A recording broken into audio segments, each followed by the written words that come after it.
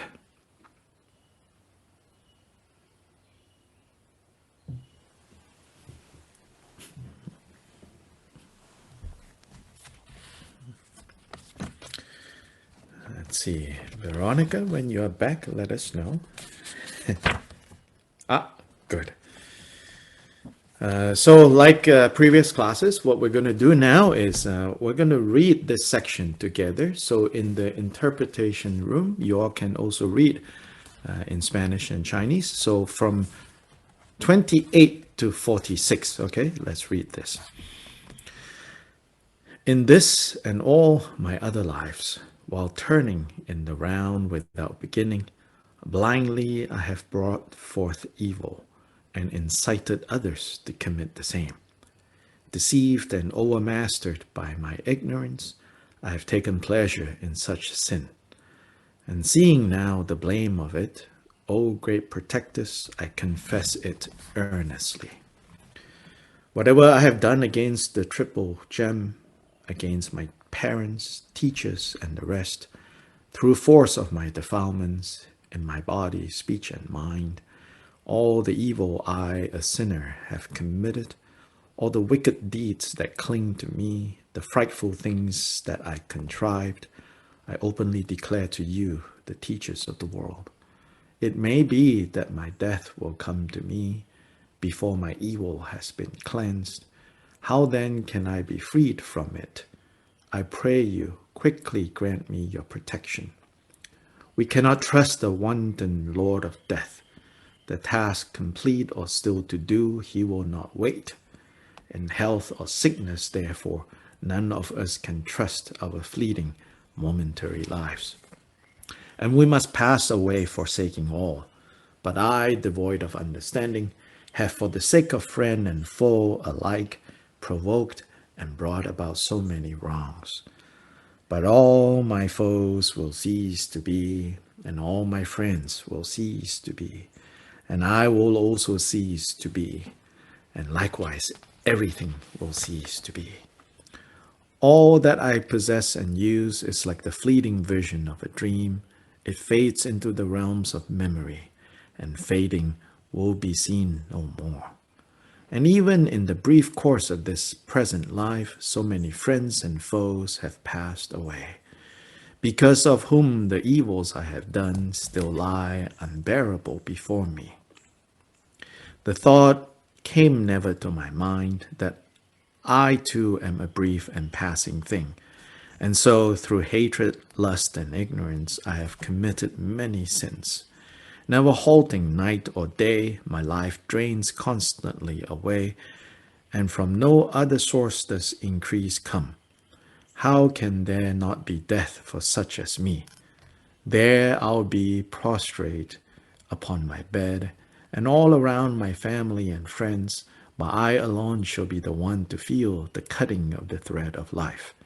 And when the heralds of the deadly king have gripped me, what help to me will be my friends and kin. For then life's virtue is my one defense, and this, alas, is what I shrugged away. O protectors, I, so little heeding, hardly guessed at horror such as this, and all for this brief transient existence I have done so many evil things. The day they take him to the scaffold, where they will tear off his limbs, a man is changed, transfigured by his fear. His mouth is dry, his eyes start from his brow. No need to say how stricken I shall be when overcome and sick with dreadful fear. I am seized by forms so horrible to see, the frightful servants of the Lord of Death. Who can give me safe protection from this horror, from this frightful dread? And then I'll search the four directions, seeking help with panic-stricken eyes. But in those four directions no protection shall I find, and I shall sink into despairing woe. No refuge will there be for me. At such a time, what shall I do? So the main part of these verses here is focus on how short and fleeting the time that we have here. How are we going to use the time that we have? What are we going to invest our energy on, given that our time here is so brief?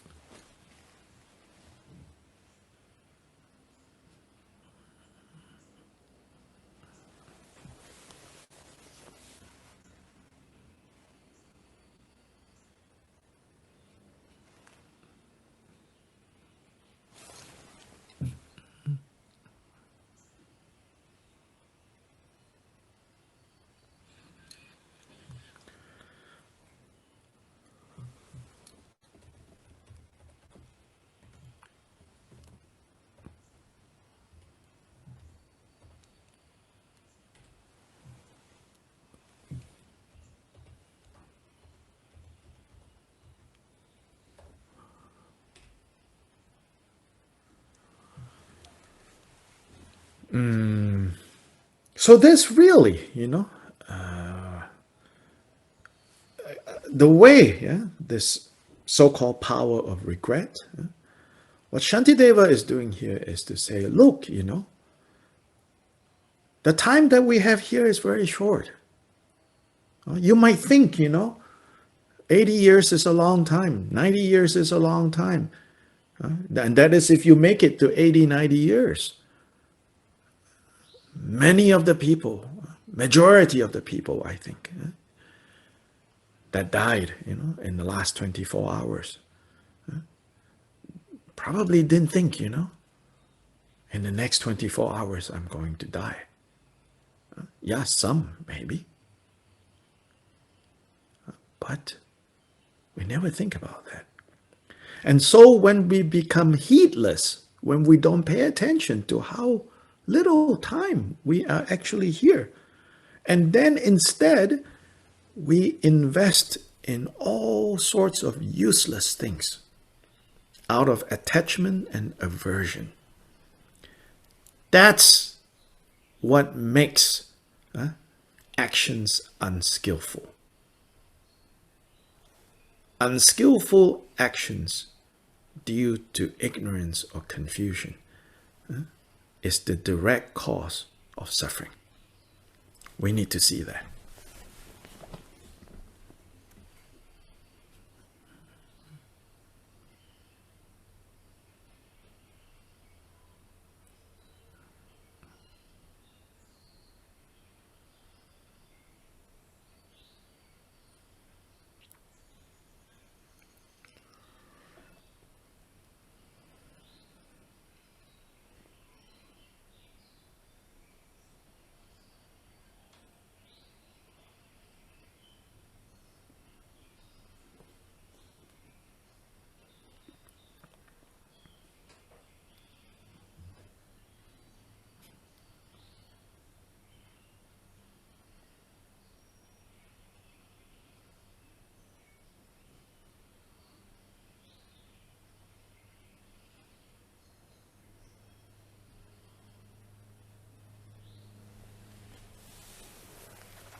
So verse 28,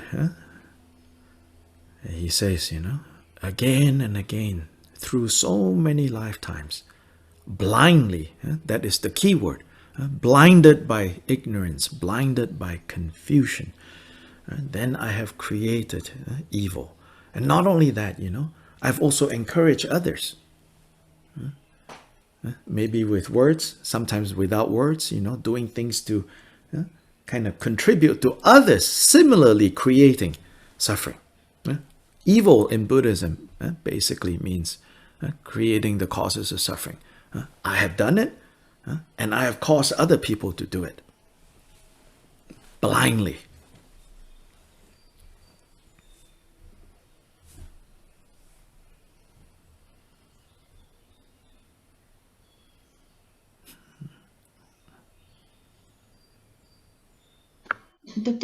me, here verse 28 is a bit different. It says another thing. What does it say? Let me see. Chapter 2? Yeah, chapter 2, verse 28. It says, like all the destructive actions that I have made or made others to do in this life and during the cycle of Yeah, existence it's without- same. In this But and all my only other this. lives, while turning in the round without beginning, blindly I have brought forth evil. And- No, this doesn't say. It doesn't say what? Blindly I have made. Yeah. So it doesn't matter because in the next line you'll see that it's blindly is the key thing. Yeah. Yeah, but it's the same verse. I can see from what you said. The point is, many lifetimes, done this again and again, and also cause other people to do it. Yeah, this, but it doesn't say blindly. Yeah, But yeah. I will say, okay.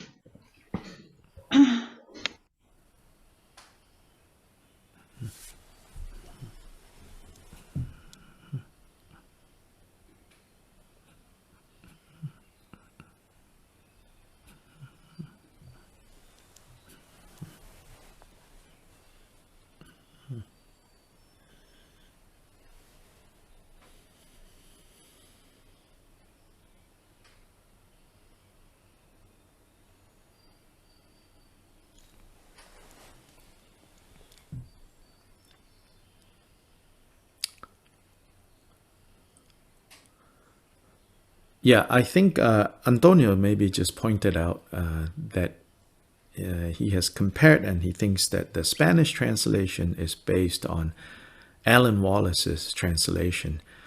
And Alan Wallace's translation is based on a particular Sanskrit version, which is different from the Tibetan version, which is the version that I'm using. So there will be here and there differences. So you can, and then I don't know the Chinese is based on which version, but if in the interpretation room, you can basically explain to people that there's going to be slight differences here and there. My commentary will be based on the English translation of the Tibetan.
So the next verse, it further elaborates. It says like, deceive and, I'm just going to read from the English, deceive and overmastered by ignorance.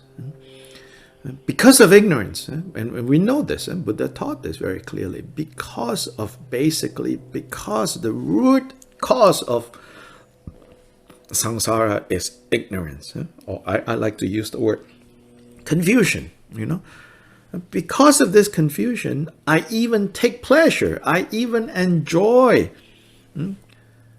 creating negative karma. So now it says here, now that I see that, I feel really stupid. I feel really silly, really misguided. So I confess. Here, confess means, I don't hide anymore. In English and in Western language, maybe the word confession is a little loaded with the idea of like God is unhappy, God is angry, you have to apologize to God. In the Buddhist context, we don't have something like this, okay? When we say confess, we're not like apologizing to God or an all-powerful being because they are angry. Here is more like I see, how silly, how misguided I have been. And so I admit it now. So here, really, better than confession maybe is admission. I admit.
And then he emphasizes, he says, like whatever I've done against the triple jam, my parents, my teachers.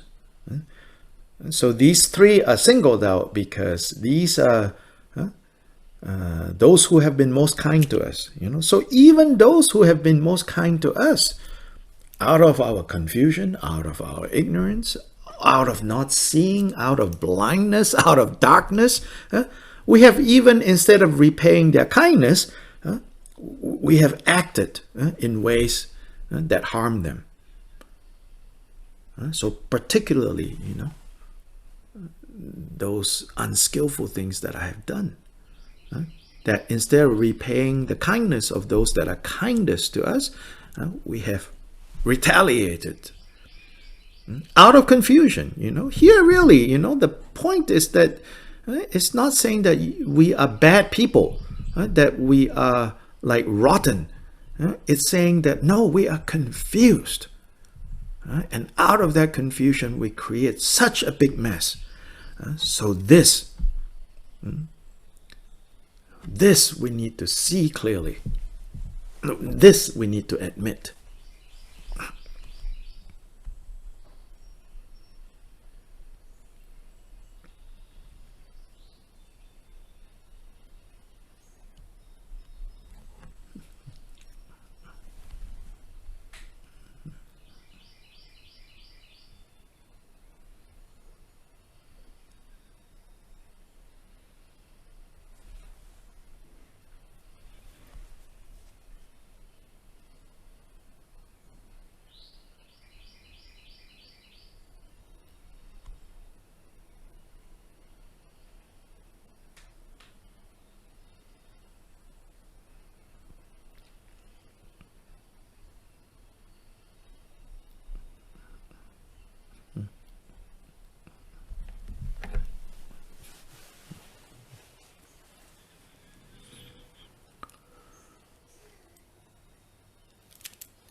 So here Shantideva really emphasizes, like the confused part, the darkness part, the blindness part, that out of ignorance, because of being overpowered by ignorance, then we create so many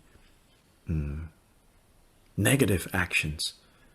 And if these negative actions, if we don't stop, there are consequences will lead us into suffering, not just now, not just this lifetime, but from lifetime to lifetime, unendingly.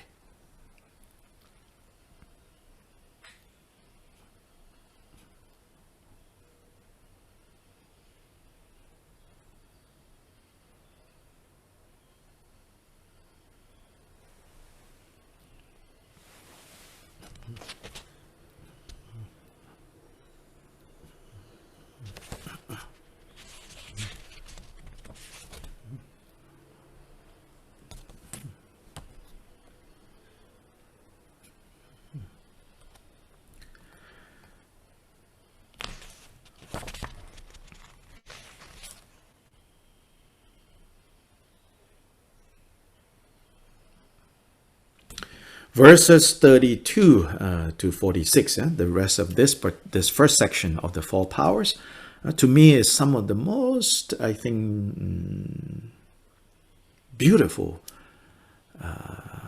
reflection on, like, look, we have very little time here. What are we going to invest this time that we have left in? Think carefully, Life is so short.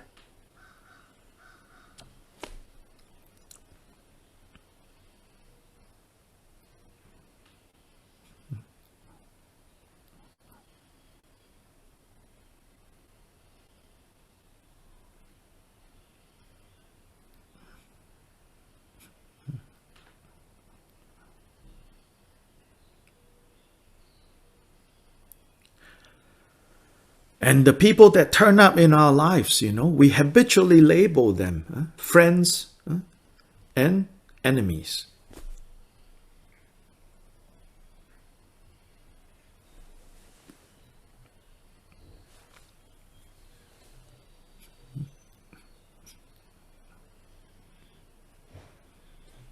And then we have another category, and now we call frenemies.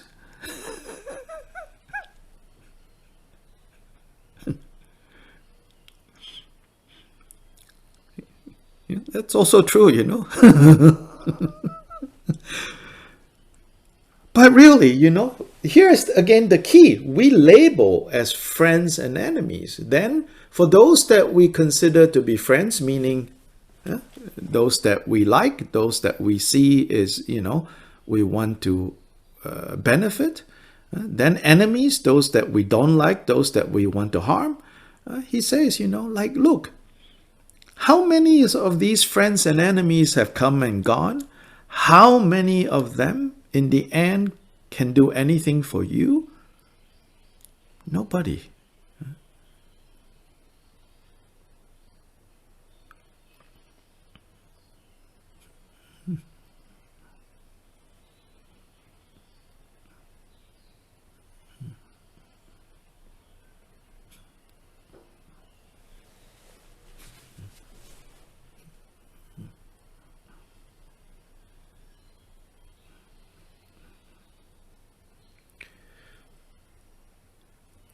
On account of friends or family, how many things have we done that are negative?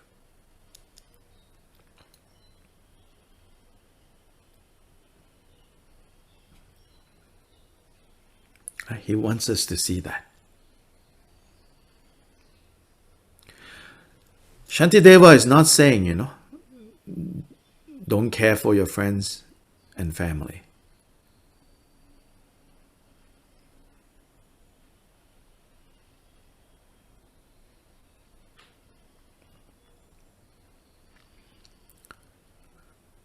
Shantideva is not saying throw them out.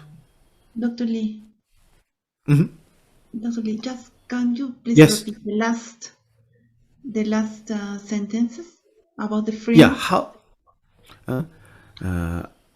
because of friends and family, how many negative things that we have done because we want to benefit them, we want to help them. Shantideva is not saying don't care for, don't love, but because of our confusion, even motivated by love and care, we can do harmful things.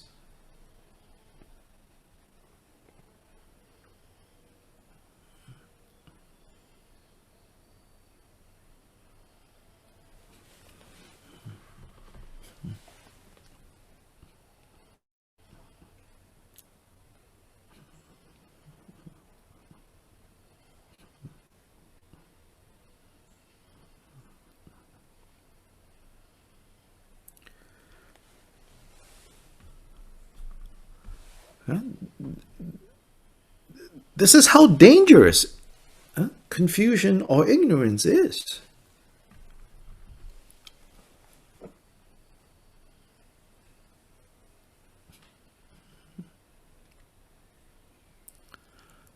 Even out of what we think is love, we can create harm.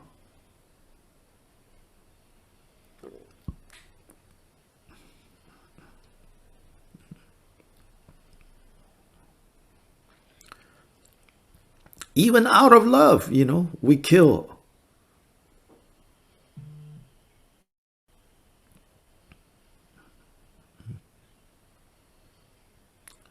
Killing the object of our love out of love, killing us who is wanting to love out of love. What can cause that situation? Ignorance, confusion, not seeing clearly.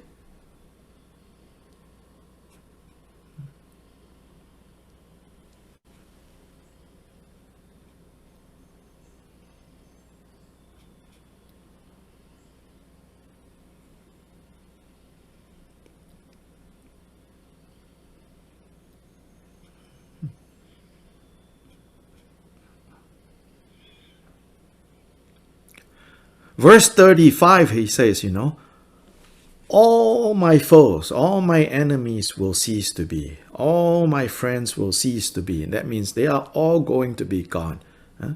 All the enemies will die. All friends, family will die. And I will also die. And everything else is also going to pass away. Now, when you read this, I don't know. Some of you, maybe when you read this, is, oh my God, this is so depressing. Shantideva is not trying to depress you. Actually, for me, when I read this, maybe you think, oh my God, he's a little strange, But when I read this, my response is like, oh yeah, so don't waste time fighting. Don't waste time arguing. Don't waste time bearing grudges. Don't waste time holding on to pain. This all will pass so quickly. So let go of all the nonsense that we keep with us.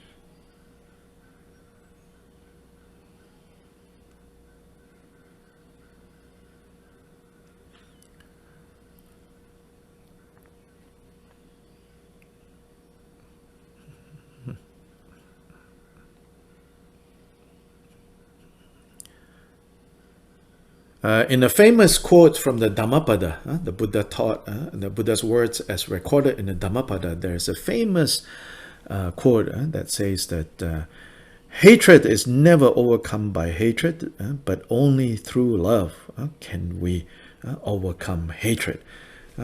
The lines before that famous quote is actually very similar to what we're looking at here. It says, only fools, meaning those who are confused, don't see that we are all going to die. And when we don't see that, then we waste our time fighting, arguing. And he says, only fools will do that. And why? What's the definition of fools? Fools are those who don't see. How fleeting, how short our time together.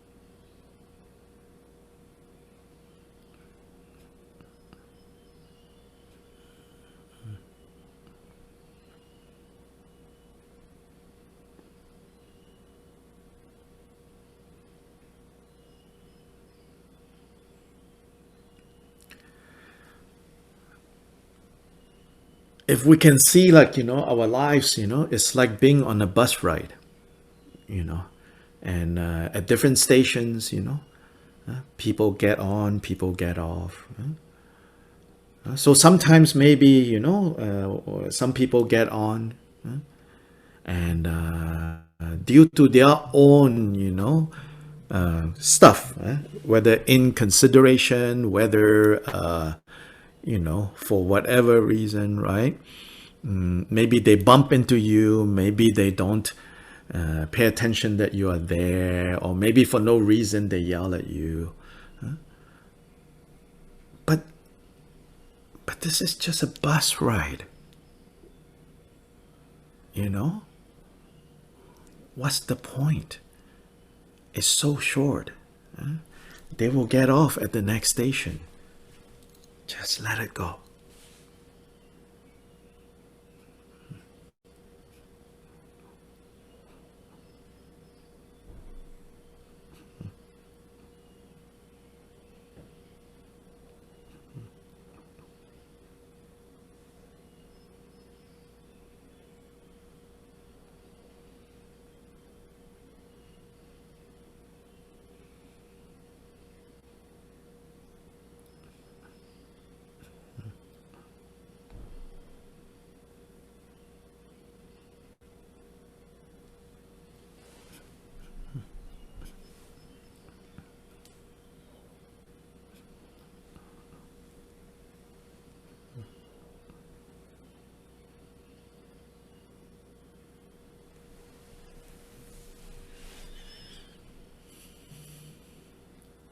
Yeah, so today we're going to stop here. So this is the first power called the power of regret. So again, maybe you don't like the word regret, you don't like the word remorse. Okay, fine. Leave those words alone. Just understand what this section is saying.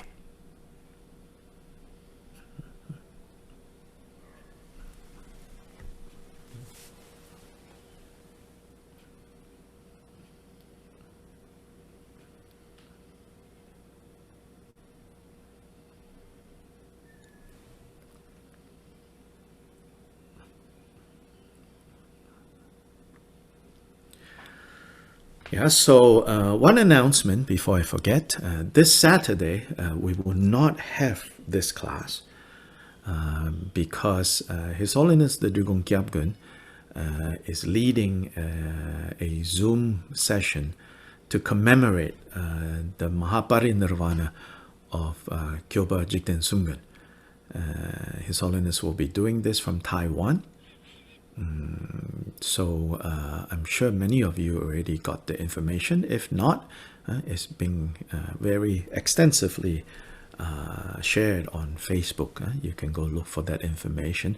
It begins at 8:30 New York time on Saturday, 8:30 a.m. New York time, which is, yeah, I believe it's 8:30 a.m. New York time. It will be available, I think, on YouTube and Facebook and maybe even Zoom. I'm not very clear. So we will not be having class this Saturday. So the next time we have class will be next Tuesday.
Also, you know, when you have questions, you know, when you continue to study Bodhicharyavatara during our class, you know, you can ask, even if it is not from that particular day, from previous days. All you have to tell us is, you know, oh, I've been looking at, you know, 2 classes back, or looking at this verse, you know, because, yeah, of course, you know, you will have questions coming up. Again, like I said, you know, when we are learning, our job is to ask. But then, of course, ask without expectations, because the answer might not be what you want to hear.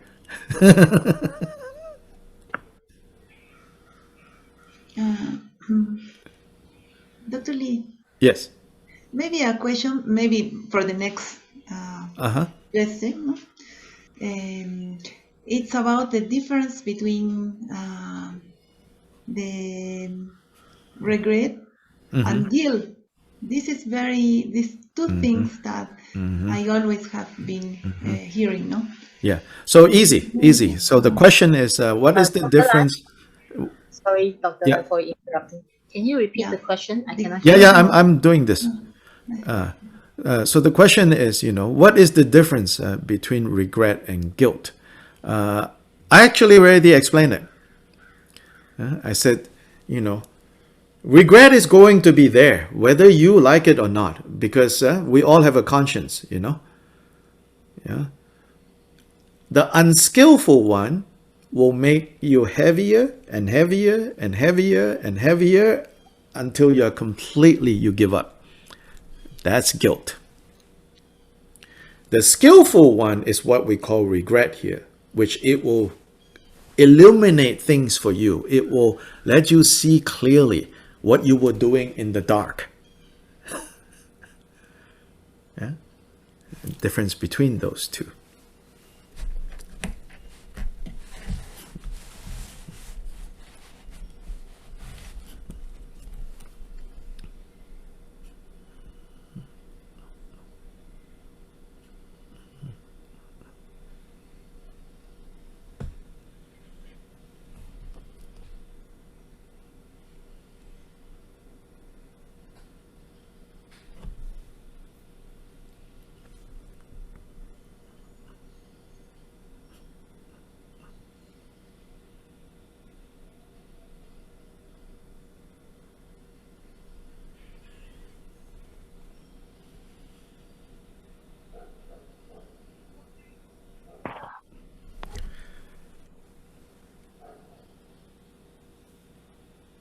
Now,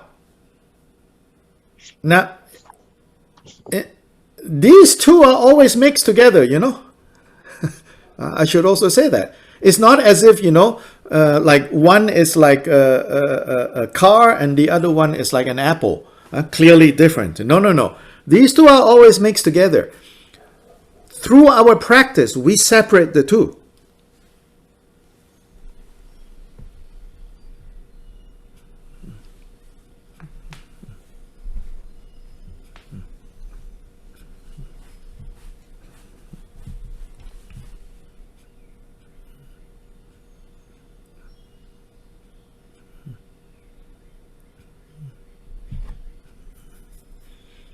So at the beginning, it's hard to tell, is this guilt or is this skillful? Is this skillful or unskillful? Because it's mixed, that's the nature of being confused. But we work on separating the two. Then we can see more and more the difference. Yeah.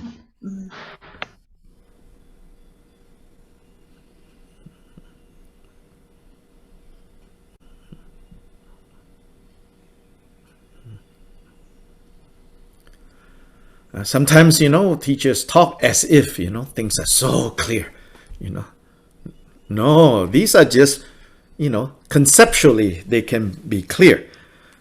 But in real life, everything is mixed up. But it's mixed up because we lack clarity. So we work on clarifying.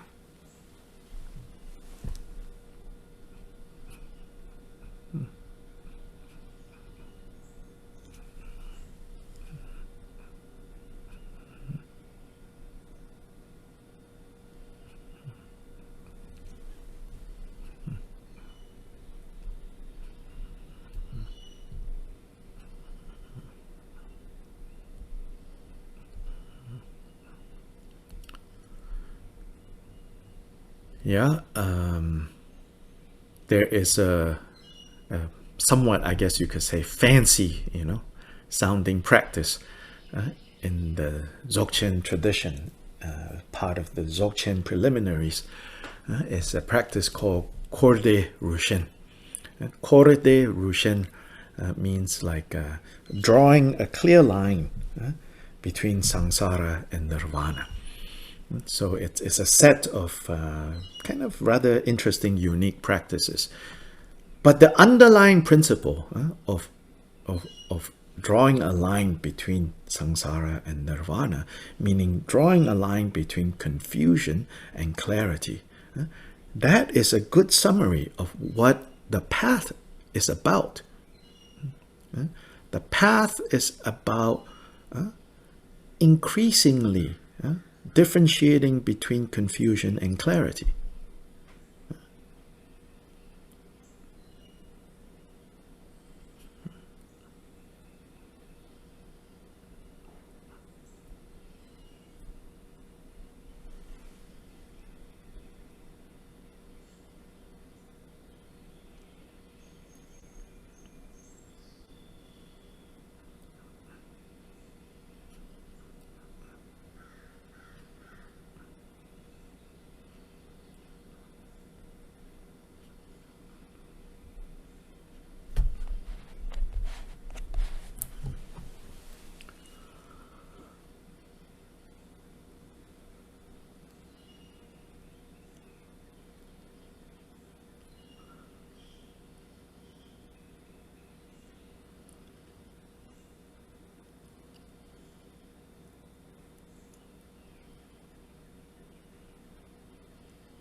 Right now, it's all fuzzy, unclear.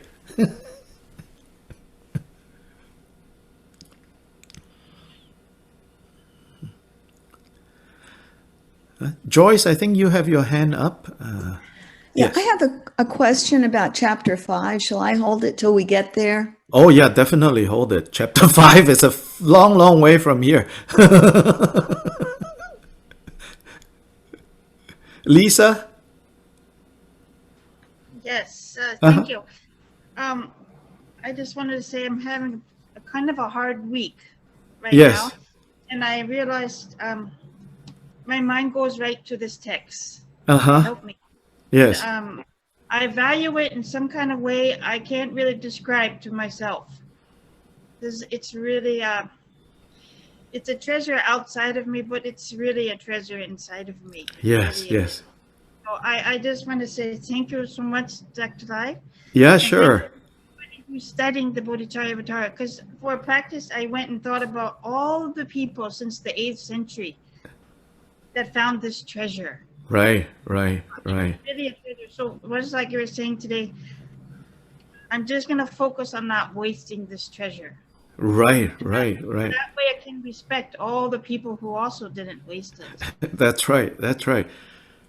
Yeah, Thank you for sharing. Yeah, we all, have ups and downs and difficulties, and it's hard to know, when it will hit us.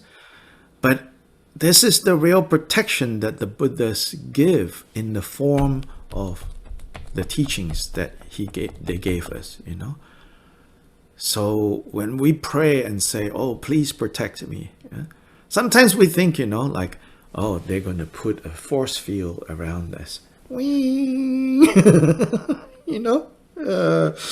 I mean, and myself included, we wear these things, that thing, all these things, and it's like, clunk, clunk here, clunk, clunk there, but now, there's a little bit more awareness, like maybe the reason I wear this is I hear the clunk, clunk, then I remember, Buddhists are not going to come and put a force field around me.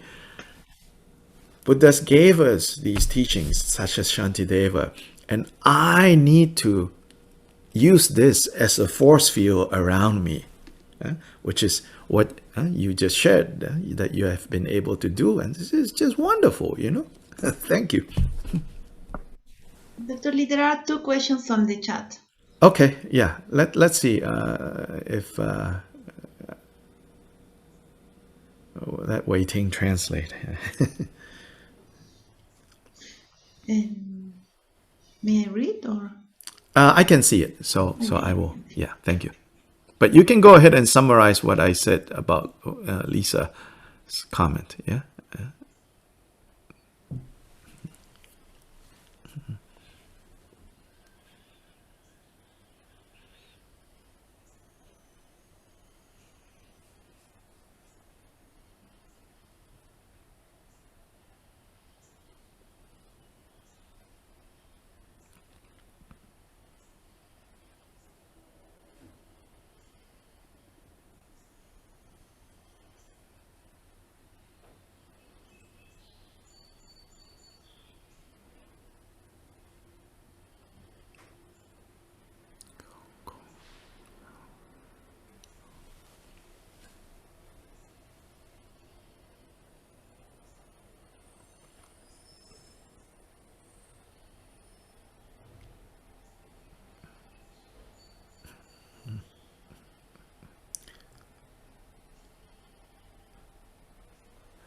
So there's 2, in the chat room. One is Kong, a Dharma friend in Myanmar.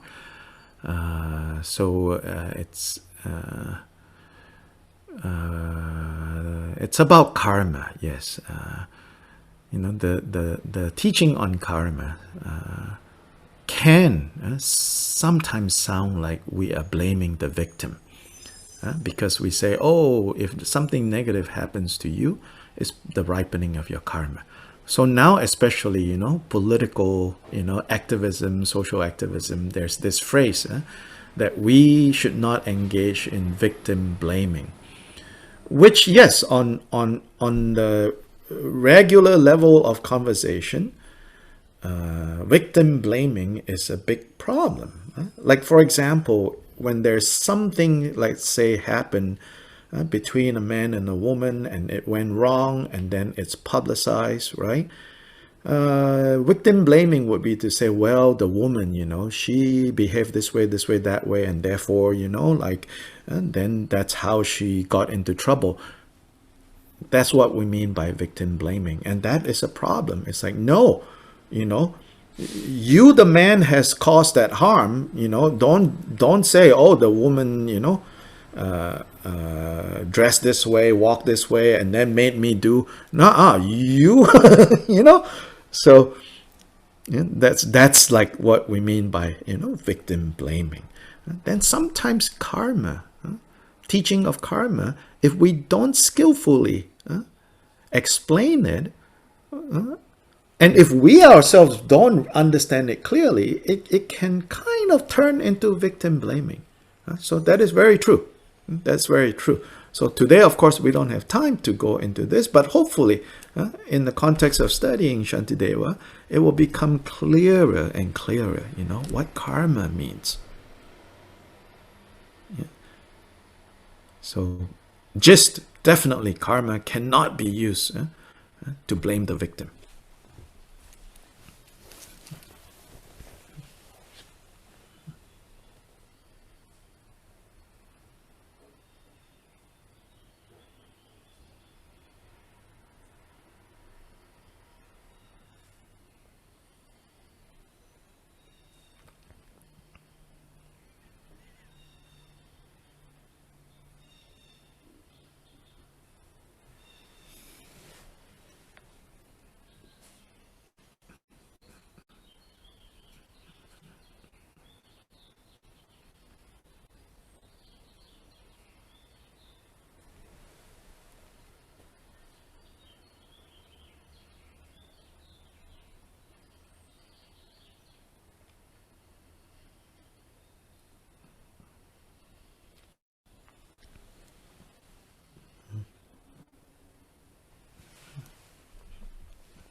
The next question is from Mutu, Dharma friend in Singapore, I believe. Yeah? What are the best ways to overcome extreme negative states of mind? Answer is quite easy, actually. Subject of this book. A few more chapters and we will learn more and more from Shantideva.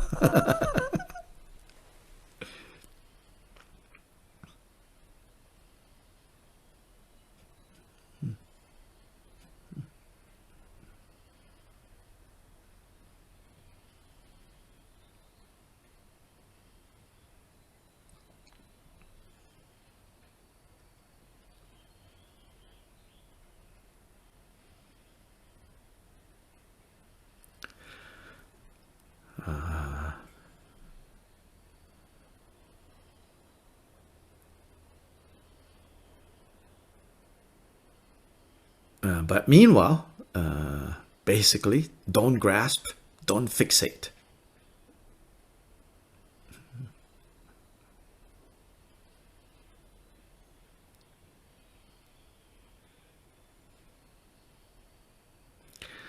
There are many things that can be done in different situations, and that we have to kind of learn the different interdependencies, you can say, that we can bring into the situation to correct a certain negative state of mind, to pull us out. So there are different interdependencies that can be created. But all of that has to be based on a more basic understanding of why and how not to fixate.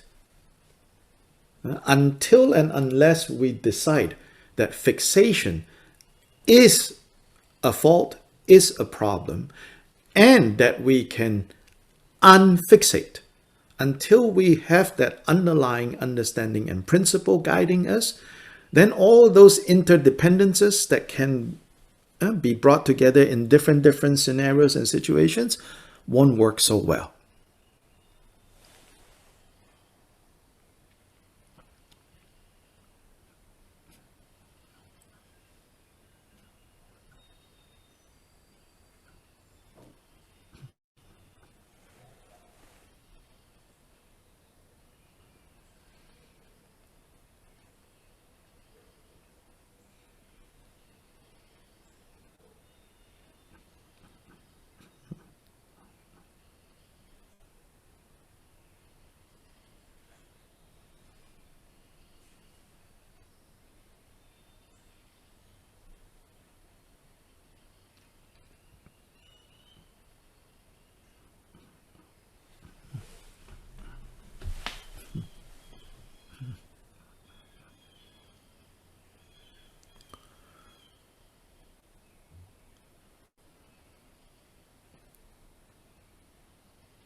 Yeah, so those interdependencies, what they are is, it's my now preferred way to talk about, all the different practices. Sometimes they say, oh, you should chant this mantra, oh, you should do this offering, oh, you should do this practice, you should control your breath, those are all elements of interdependence. And yes, the great masters, advanced practitioners, they are more sensitized to knowing in particular situations, in particular contexts, certain type of practices, certain type of even rituals, certain type of exercise, certain type of food, certain type of fasting can bring about a certain shift and a certain change. But then if we chase after these things, but we don't have that foundation, then all these things won't work so well.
So it's getting late for people, especially in Asia, and then other people also have to go to work, have to go to meetings, so we should do dedication now.